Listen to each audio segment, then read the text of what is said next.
Okay, Mr. Emoto, I just finished inserting my indwelling catheter, so you should start to feel better here a little bit soon. I'm just going to take a set of vital signs, so I'm going to press on the monitor.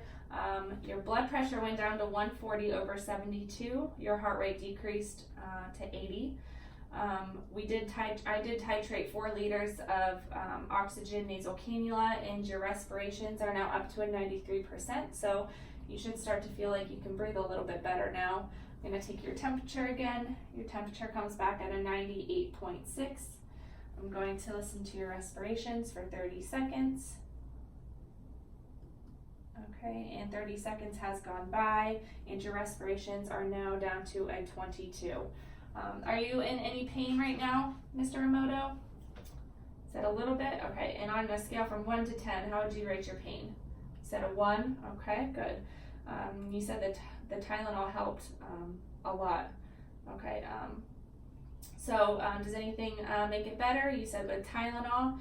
And then what makes it worse? You said too much walking and activity. Is your pain radiating? You said it's not radiating anymore. And can you describe the quality of your pain? And you said the pain is now dull. And can you tell me where the pain is? And you said your knees. Okay. All right, so it looked like that acetaminophen helped bring your pain down a little bit, which is really good. I did want to go over a few things with you. I know that we did administer some pain medication, which helped with your pain a little bit, but I did want to discuss with you just some alternatives to kind of help decrease and take some of that edge off of the pain.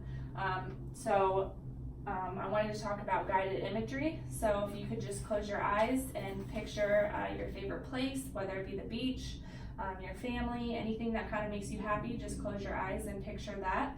And it just kind of helps distract your mind away from that pain, just focusing on that happy place. So can you tell me where your happy place is and what you're going to think about when you try this guided imagery? You said you're going to close your eyes and think about your family. Okay, so we do have a little bit of excess fluid that's hanging on to our tissues. And you know, that's one of the things that kind of happens in heart failure. We tend to hold on to the fluid in our tissues and in our lungs. So one of the things that we need to really be strict on is a fluid restriction of 1,000 milliliters. So can you tell me what is one thing that we're going to do to kind of help keep off some of the fluid that's on our tissues? You said a fluid restriction. Okay, so it's really important to weigh yourself every single day. It's important to weigh yourself in the morning and with wearing the same clothes and around the same time as well. So this is going to be an indicator, and it's going to tell you and alert you to any possible weight gain from the fluid that is building up onto your tissues. So you want to report anything greater than 3 pounds in 24 hours or 5 pounds in a week. So can you explain to me what you're going to do when you weigh yourself in the morning every day? You want to wear the same clothes, perfect, and at the same time, yes. Okay, so I want to just talk to you about your lungs. So can you tell me what this thing is right here?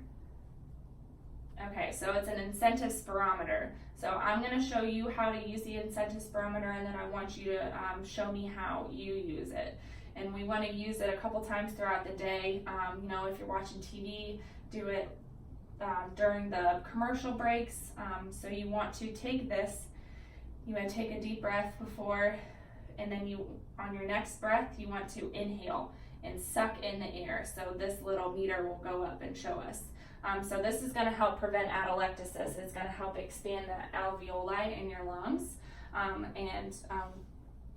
We want to keep doing that throughout the day to kind of help expand that so we don't get any other respiratory infections. So I'm going to give this to you, and I need you to show me how to use it. Okay, perfect. Okay, so one of the other things that I wanted to teach you about was a sodium restriction that's in your diet. So we want to maintain a strict 2 grams of sodium a day. The more sodium that you do take in, the more water follows sodium. So we want to try to decrease some of that fluid that is on your tissues. So one way we do that is we want to decrease the sodium in our diet. So it's really important that you know how to, when you're going grocery shopping, just know that canned meats and anything canned is really high in sodium, and it's really important that you read the labels on how much sodium content is actually in the food that you are buying. So can you tell me one food that's really high in sodium and that we can avoid? Lunch meats, yes, perfect.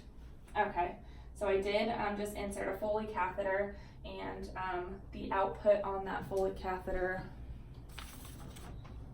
was 150 milliliters. It was dark and amber, the color was clear, and we were unable to detect an odor since it was in the catheter bag.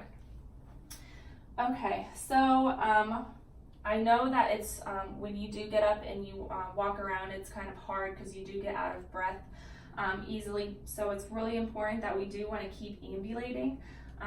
Ambulating is gonna prevent some blood clots that could occur in your lower extremities from laying in bed. So it's really important that we want to ambulate, but it's also really important to take rest periods so you don't overexert yourself. So can you tell me what is one thing that we can do to prevent blood clots? Ambulating. Okay, so another thing that's going to really help the fluid and the discomfort that you're feeling in your legs from being so swollen is we want to elevate those legs. So I'm going to elevate your legs right here. All you have to do is put a pillow underneath your legs and elevate them like that. And it's going to help get some of that fluid off of your tissues. Okay, and then since we are in the hospital and we are laying in bed a lot, it's really, really important to turn and reposition yourself every 2 hours. The more you lay in one spot, the less blood flow and oxygen is going to get to that area, which can cause breakdown and which could cause a pressure ulcer, and we don't want that. So can you tell me what we have to do every 2 hours? Turn and reposition. Okay, perfect. Do you have any questions for me? No? Okay. So I'm all finished with my teaching. I'm going to put the bed down, the rails up. Did you need anything else? Patient states no. Here is your call bell, and I'm going to wash my hands and exit the room.